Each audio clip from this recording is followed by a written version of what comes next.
According to selfnutritiondata.com, 1 cup of red bell peppers, or broccoli, or orange slices contains more than 100% of the vitamin C needed daily. Eggs are especially high in choline, a nutrient essential for proper brain function and has anti-inflammatory properties. A single Brazil nut provides all the psyllium needed daily for the entire day. In the 1970s, 10 to 30% of the people in the U.S. were considered obese. By 2008, these numbers increased to 30 to 50%. I have personally struggled with my weight since I started having children. For years, I worked out and followed the low-fat, low-carb diet suggested by nutritionists with no success. Over the years, I have watched my health decline. One day, I read a study that suggested that drinking whole milk did not cause weight gain. I did some more research and found other studies that suggested that fats were not our enemy. Over the past year, I have changed the way I am eating. I no longer focus on altered foods that remove fats and the healthy parts of starch. Instead, I focused on eating foods just as they are: whole milk, whole grains, lots of fruits and vegetables, and proteins. I have lost over 55 pounds so far and have more to go. In the next few minutes, I will show you why eating real food the way God made them is best for overall health. I will show you why our society's infatuation with low-fat foods just might be the reason for today's obesity epidemic. Let's go back in time to the 1930s to see what people ate back then. People lived mostly on the farm and grew their own food and animals to survive on. What would you expect to see on the breakfast table in the 1930s? Eggs, bacon or ham, hash browns, toast, butter, marmalade, and whole milk. Some days there would be biscuits made from lard and sausage gravy made from drippings and whole milk. These are all foods most nutritionists have wrinkled up their nose as unhealthy. These are all foods I have wrinkled up my nose at in past years. Eating real food in their natural state is healthiest. Processed foods remove the healthy nutrients of food. It removes the vitamins and minerals. They replace it with artificial vitamins, but it's never as good as the original. Then they remove the healthy bran and germ from grains.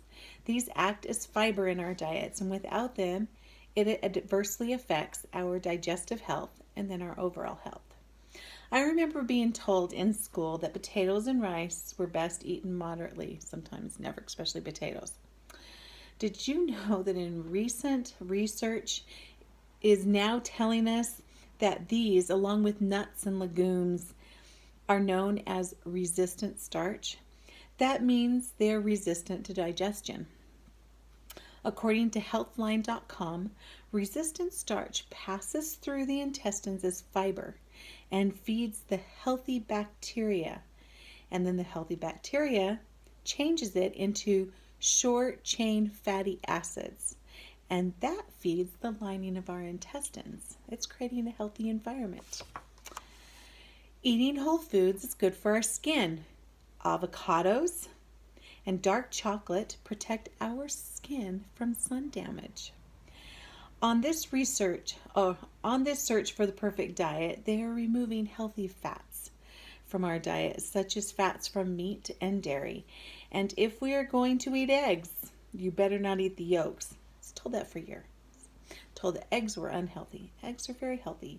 Fats from dairy, vegetables, and meats are not as bad as once thought. Fats help control blood sugar and reduce cravings. According to the New England Journal of Health, fats reduce the risk of diabetes. According to Healthline.com, the effects of fatty oils such as salmon and herring significantly lower our triglyceride levels. The New England Journal of Health says fats are heart healthy and reduce the risk of heart disease. If fats are so healthy, then where did we get this idea that we need to remove most or all fats from our diet? Let's look at our history and show a correlation between food and obesity. The Great Depression was in the 1930s. People tried to hang on to their properties and their farms, but many of them lost them due to not being able to pay their mortgage or their property taxes. So by the 1940s, people were moving into the cities and off the farms, and they lost a connection with their food source. If you will remember, in 1941, the U.S. Entered World War II. Men went to war, and women who primarily had been homemakers replaced them in the workforce. Now the women are working full-time and don't have time to cook. So by the 1950s, packaged foods thrived with innovation in food processing and storage, like cans and frozen dinners. After 20 years of eating processed foods and seeing the obesity rate increase, people became obsessed over low-fat foods by the 1970s. It must be the fat that's making us fat, right? Fat makes sense.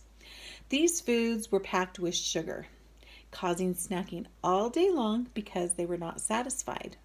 They were eating empty calories. By 1970, the obesity rate had increased throughout the U.S. So the Journal of Psychiatric Clinic of North America shows us here in this chart how in 1970, the obesity rate had risen to 10 to 30%, depending on men, women, ethnicity. And by 2008, that had increased to 30 to 50%. Something was not working right. My year-long journey began with a desire to become healthier. Using what I had learned, I returned to our roots of eating as we did prior to the 1940s, foods just as God created them. For the past year, I have been eating eggs, bread, cheese, butter, whole milk, and yes, cream. I no longer buy low-fat meats. I eat dark meats as well as the white. I eat fresh and frozen produce. Along with these, I have a workout routine. For the first time, I have started losing a healthy amount of weight. We can reverse this trend through seeing food differently. Because people stopped eating real food and instead eating convenient foods from the grocery store with most of the nutrition removed, including fats, and then packed with sugar, there has been an increase in the obesity rate. People becoming desperate to lose weight turn to more processed and more low-fat foods and continue the cycle. Through research, I have found that returning to farm eating is the answer to better health. Humans have been trying to improve on God's technique of creating healthy foods for decades, and have failed. Eating healthy, real whole foods is the answer to getting our health back. Thank you.